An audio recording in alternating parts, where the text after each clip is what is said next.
Welcome to Beyond Valor. Today we explore the story of Kuwaiti heroes, people who focused Saddam's brutality with unmatched bravery. In this episode, we uncover the courage of those who stood tall in adversity. Join us as a journey through Kuwaiti's darkest days, honoring those who defined processors and unanswered calls of duty. Beyond Valor goes beyond headlines into personal sacrifice and shaped Kuwaiti's history. Their stories may have faded, but the Beyond Valor, every sacrifice is remembered. Stay tuned for this episode's story, where the legacy of Kuwait martyrs continue to shine through the shadow of the past.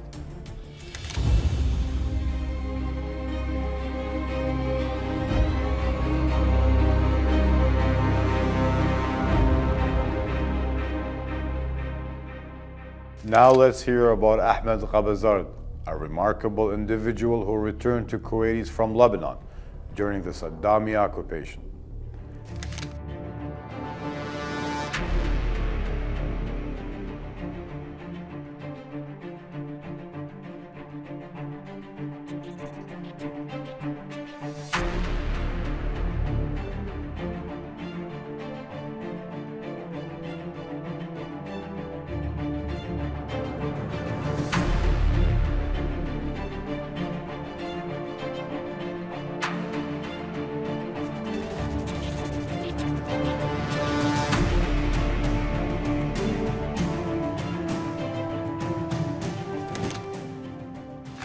Ahmed working in personal protection wasn't just about evading safety, he was also inspiring trainer. Back home, Ahmed joined the resistance, bringing not just his military skills, but also contributing to planning a strategy discussion with Colonel Mahmoud al-Dosari. He evolved into a brilliant leader, not just an individual contributor. Ahmed's role went beyond strategic planning. He cared about the human side. He provided physical and logistic support, fostering unity with resistance and ranks. Facing escalating challenges, Ahmed requested special weapons and explosives to boost the term's capability. He took charge of the Jabriya area, forming a team to address its unique challenges. This story reveals the journey of martyr, showcasing daily details that highlights Ahmed's resilience and optimism in the face of adversity.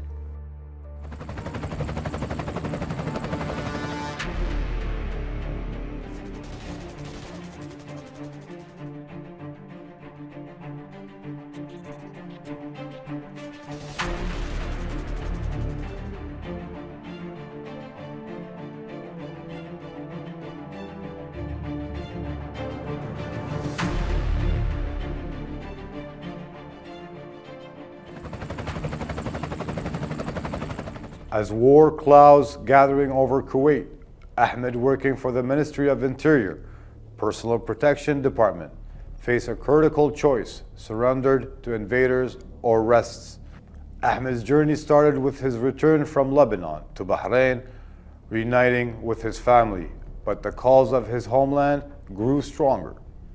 Despite risks, Ahmed embarked on a perilous journey to join the resistance, leaving the loved ones behind. His determination to liberate Kuwait fueled every step. Back home, Ahmed teamed up with Major Hussam al-Gharabali, forming a covert cell guided by Colonel Mahmoud al-Dosari and Muhammad al-Faji.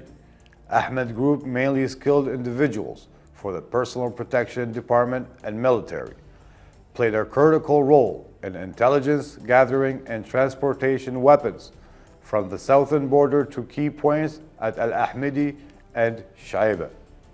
Ahmed risked his life to gather vital information about occupation forces, ensuring the resistance had an upper hand. Covert operation included cultivating the transportation weapons. Ahmed leadership's strategic distribution of arms across key locations played an important role in preparing resistance for the battle ahead.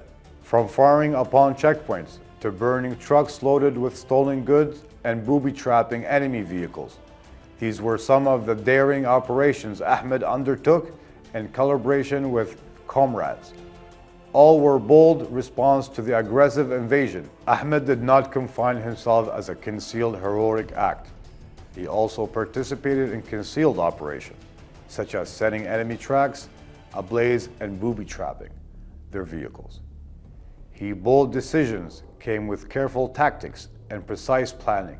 Throughout these operations, Ahmed displayed cunning and professionalism, harnessing his military skills to achieve resistant goals following these series of the event of accelerating adventure, painting an unforgettable picture of strong will and sacrifice. In Ahmed Qabazard's heroic story of resistance, challenges intensify, Kuwaiti fighters succeed, yet uncertainties linger, where enemy spies and flirting did cell-based strategy led to martyrdom and were lapsed behind arrests. Ahmed embraced opportunities to resist, but risks were built in. Success did not shield from unpredictable struggles. Despite caution, arrest risks loomed. Ahmed believed in intensifying operations to force occupers out. Commanders' warning prompted Ahmed to change residence. He stayed believing carefulness would protect him. On September 2nd, Saddami forces stormed Ahmed's home. Confronting erupted, leading to arrest and shattered security and fueled violence. As a soldier researched, Ahmed bore his love for the homeland, not justification or arrest, but the enemy persist. Question about ties with Colonel Muhammad al-Dosari. Ahmed endured torture. Patriotism was his driven force. Moved throughout Kuwait and Basra, torture in Mashatil prison. Ahmed remained loyal. His love from Kuwait fueled resilience. In the miserable prison, Ahmed's eyesight was taken due to the extreme torture. Silence and courage defined his endurance and bravery. Despite attempts, martyr Ahmed refused to surrender. In challenges times, he encouraged comrades not to yield. Days passed, torture persisted. The martyr kept a strong spirit and unwavering silence, captivity who never surrounded. As the sun set, Ahmed's resilience, the forces in occupation claimed his release. Little did he know, the journey led to a fate sealed with unwavering patriotism.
If any of you has the courage of a man, it's Ahmed Qabazard, a Saddami soldier said.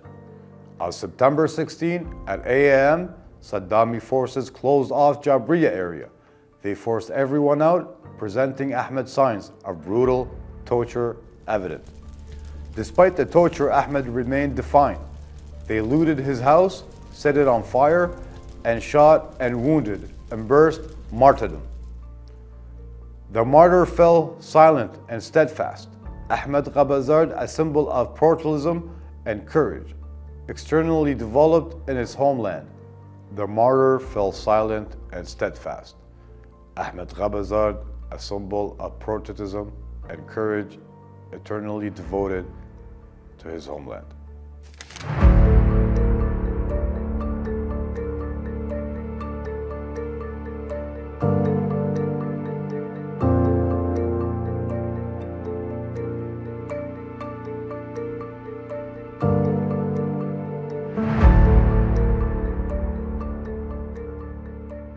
Let's dive into the Kuwaiti history, a tapestry of sacrifice, honor, and patriotism. Our journey with a true hero, the martyr Safah Anbar Abdallah al-Mullah. His life stands on testament to courage, discipline, and unwavering dedication to his nation.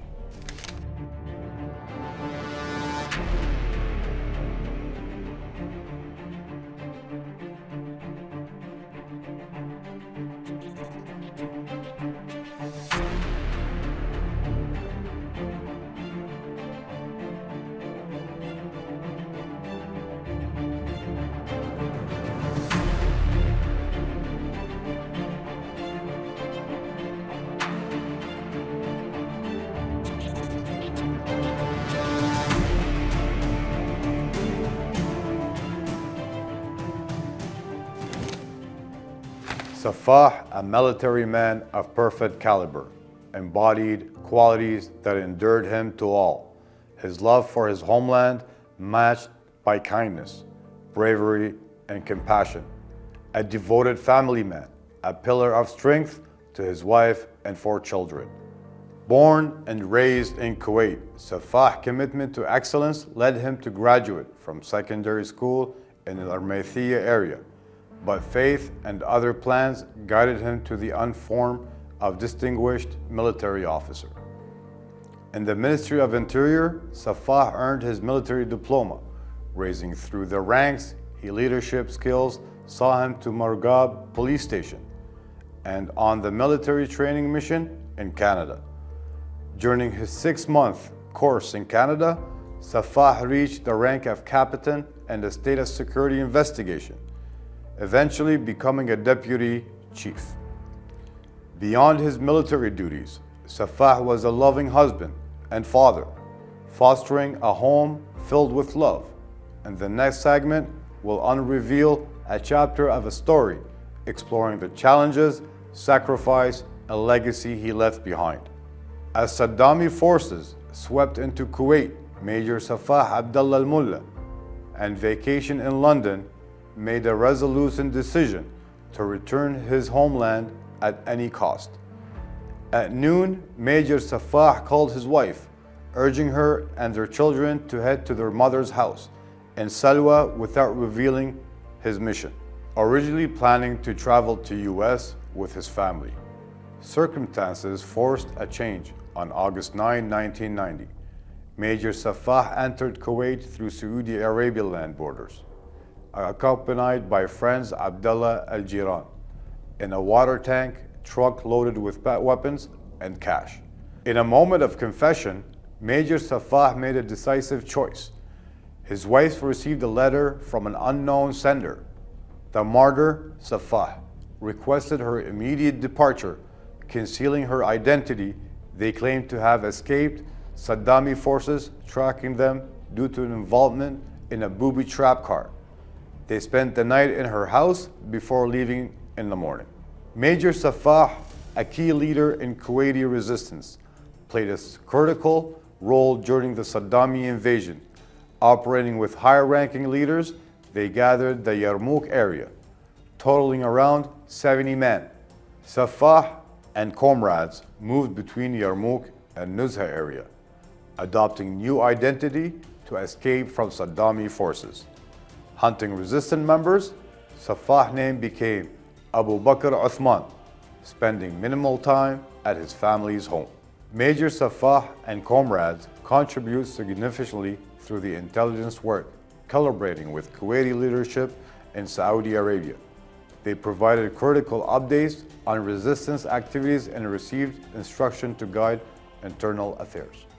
Saddami forces closely monitored the Nuzha leadership group, aiming to apprehend them and weaken their resistance. Despite the threat, Major Safah and comrades continue their heroic deeds, risking their lives for the liberation of Kuwait. On October 20th, 1990, Saddami forces raided the Nuzha group home, arresting Major Safah and others. They were taken, knife placed, and integrated later dividend into the spirit cells. A week later, Safah called his wife, urging her to go to Saudi Arabia, witnessing single of torture and a fellow prisoner recalled Safah commitment to discipline and military ethics. Unsatisfied with an initial interrogation, Saddami forces deported them to Iraqi separate groups, hiding Major Safah fate within their prisons, and whereabouts remains unknown. On August 2nd, 1990, the then regime troops invaded Kuwait. It began when huge military units crossed the Kuwaiti border, where it met the fierce Kuwaiti army, the resistance group, and an international force consisting of Arab, GCC, and Western allies. The brutal aggression was not limited to Kuwait military only, but it was also followed by the burning policy, which extended its destructive impact on the Kuwaiti land, sea, and air environment, after it resorted to bombing and burning oil wells and pumping oil into the sea. Kuwait's defense forces were rapidly overwhelmed, and within hours, Kuwait City was captured, and the invaders had then established a provincial government. By annexing Kuwait, the occupation forces gained control of 20% of the world's oil reserves, and for the first time, a substantial coastline on the Arabian Gulf.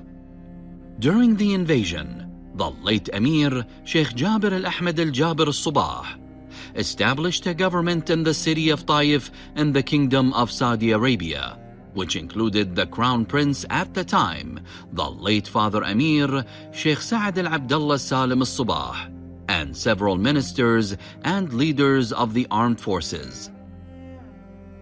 The late Emir, Sheikh Jabir al-Ahmed al-Jabir al-Sabah, began to mobilize international support for the restoration of the state of Kuwait in all forums.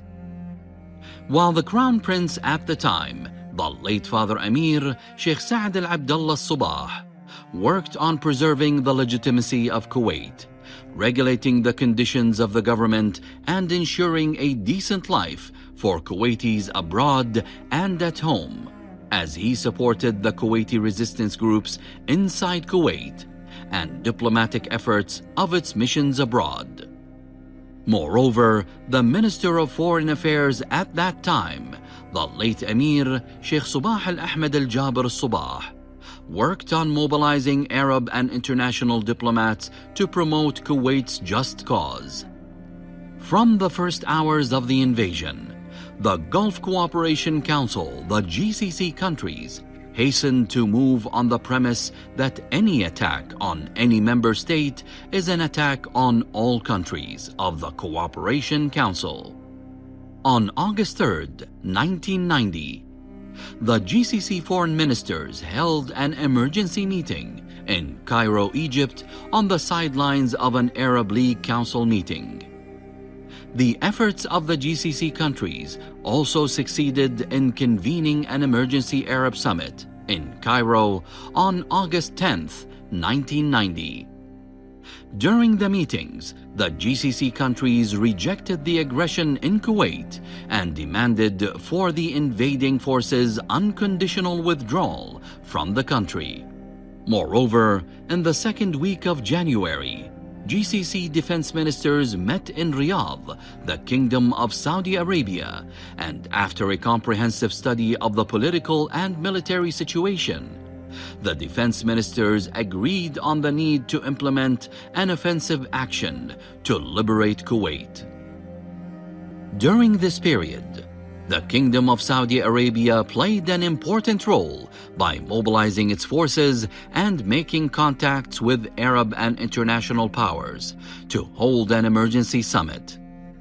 The kingdom also welcomed Kuwaitis in its land, providing financial and military support for Kuwait throughout the occupation period.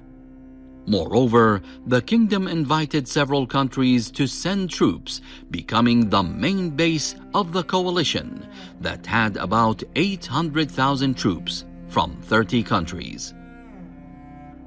Thanks to the efforts by GCC countries and other allies, the United Nations Security Council issued vital resolutions, starting with Resolution 660 to withdraw from the State of Kuwait unconditionally. And the decisions continued until the issuance of Resolution 678, which authorized using military force to liberate the State of Kuwait.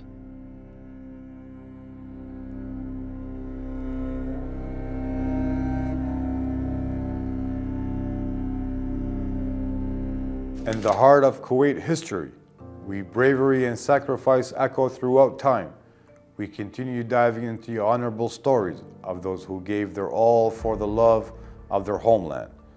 Now, our focus is on a brave martyr, Ghalia al-Turkait.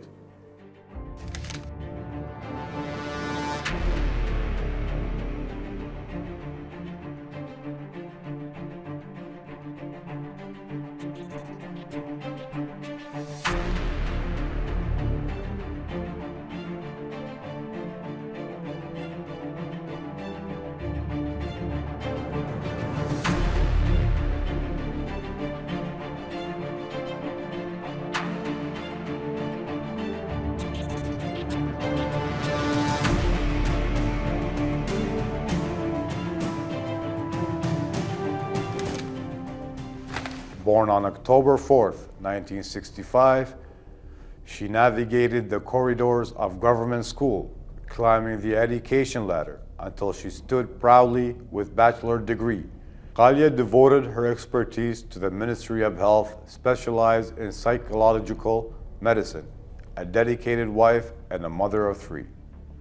Her life was a statement to resilience and commitment. Tragically, on the fateful day of February 26, 1991, Ghalia al-Turkait blessed the soil of her beloved land with the pure blood. Her sacrifice, a symbol of unwavering patriotism, resonates through the ages. The peaceful homeland of the martyr Ghalia al-Turkait faced an unfortunate invasion by the oppressor Saddam. Witnessing Saddami aggression, violating borders, she found herself at her mother's house in Sabahiyya on the fateful night. Unaware of the chose, while at work that morning, Ghalia returned to her house, encountering Saddami soldiers, who after researched her car, let her go. She later moved on to her mother's home, finding strength with her mother and supporting each other during these tiring times.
Ghalia committed to her responsibilities, remained careful, never leaving the house without her husband's knowledge. Actively involved in community efforts, she wrote pamphlets distributed by flags and participated in the neighborhood unity during Saddami occupation. On the night of Takbir, marking months since occupation, citizens prayed from deep inside for deliverance from the oppressor, and she was helping them by distributing bread to the needy. Her resilience, courage shone through as refused to leave Kuwait, becoming a symbol of sacrifice in the face of Saddam's invasion. On the day of liberation, February 26, 1991, Ghalia's Turkate husband witnessed the joyful withdrawal of Saddami forces. Excitement filled air as news spread. Ghalia's mother visited, requesting permission from Ghalia to leave her and the children. The family shined like a star, with the Kuwaiti flag headed Subahiyya area to celebrate. As they crossed the grain bridge, they encountered Saddami soldiers. Gunfire erupted when the soldiers saw the Kuwaiti flags on their cars. Ghalia's mother shielded on her grandson during the shooting. When it stopped, Ghalia was found covered in her own blood. 3 young men recently helped take Ghalia to Adan's hospital, where she was confirmed dead. Despite the tragedy, Ghalia's mother's resilience in her faith expressed gratitude for her daughter's sacrifice. Ghalia was laid to rest in the Riga cemetery for martyr on February 27, 1991. Her sacrifice became a symbol of heroism for Kuwait.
As we conclude this episode of Beyond Valor, we have gotten into the profound and heroic narratives of 3 Kuwaiti martyrs who made the ultimate sacrifice during the Gulf War of 1990. Their stories etched in the history of our loved country serve and remain of the courage, resilience, and unwavering commitment to freedom that defined spirit of those unsettled times. Through the lens of personal sacrifice, we have glimpsed the unbeatable strength of the human spirit and the profound impact on those heroes, the collective memory of nation. As we honor those memories, let us also reflect on the enduring lessons of unity, sacrifice, and persuade justice that continue to inspire us today. Join us next time on Beyond Valor as we uncover more untold stories of bravery, resilience from the page of history. Until then, may the legacy of these Kuwaiti martyrs live on, reminding us that even in the face of adversity, the human spirit can rise above, embodying the truth, essence of valor.